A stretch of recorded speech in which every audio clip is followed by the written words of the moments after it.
Hello दोस्तों, मेरे प्यारे मित्रों, मेरा नाम है गौरव। आप सभी का मेरे इस चैनल अननोन कोड्स में स्वागत है।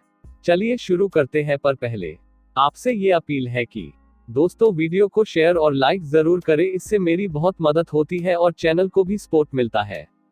तो आज का टॉपिक है दोस्तों, भारत और चीन की फेस ऑफ पर पूरी नजर है हमारे चैनल की। चीन की धमकी, तनाव बढ़ा तो चीन पाक के साथ नेपाल भी डाल सकता है भारत पर सैन्य दबाव।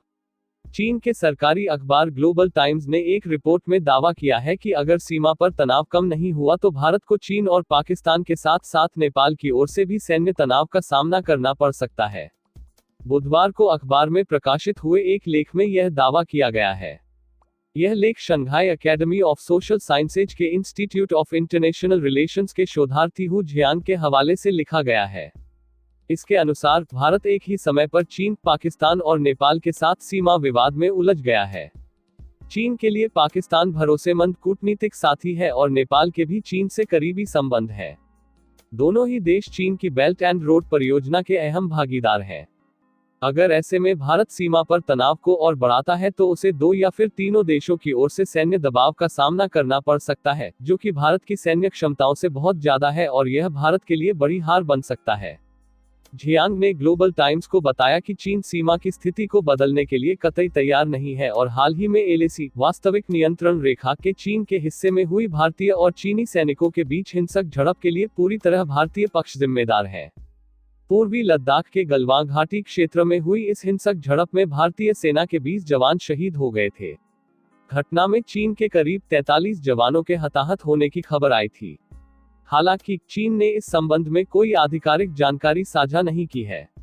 लेख में आगे कहा गया, भारत को हर हालत में यह सुनिश्चित करना होगा कि इस तरह की घटनाएं दोबारा न हो।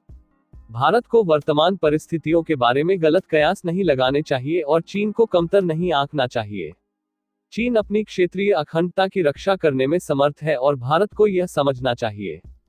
चीनी मीडिया के मुताबिक चीन ने भारत से 15 जून की रात हुई इस घटना की विस्तृत जांच करवाने की मांग की है और कहा है कि इस घटना के लिए जिम्मेदार लोगों के खिलाफ कार्रवाई की जाए।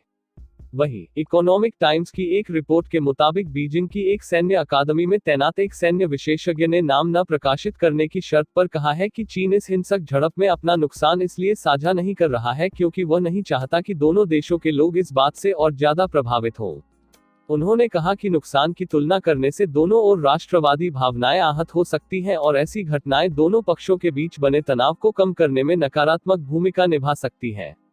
विदेश मंत्री एस जयशंकर कह चुके हैं कि भारत इस सीमा विवाद को शांतिपूर्ण तरीके से बातचीत के जरिए हल करना चाहता है। बुधवार को जयशंकर ने अपने चीनी समकक्ष वांग यी से बात की थी और स्पष्ट शब्दों में कहा था कि यह हिंसक झड़प चीन के सैनिकों की एकतरफा और सुनियोजित कार्रवाई थी। हालांकि दोनों नेता इस बात पर सहमत हुए थे कि इस विवाद को जिम्मेदार तरीके से वार्ता के जरिए सुलझाना चाहिए और दोनों पक्षों को 6 जून को सैन्य कमांडरों की बैठक में बनी सहमति और समझौते को लागू करना चाहिए।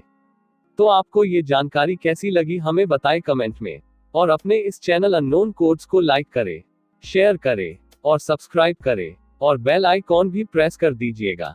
ये सब फ्री है। आपके ऐसा करने से हमें प्रोत्साहन मिलेगा और हम आगे भी ऐसी जानकारियां लाते रहेंगे। तो चलते चलते खुश रहें, मस्त रहें, आबाद रहें, स्वस्थ रहें। धन्यवाद।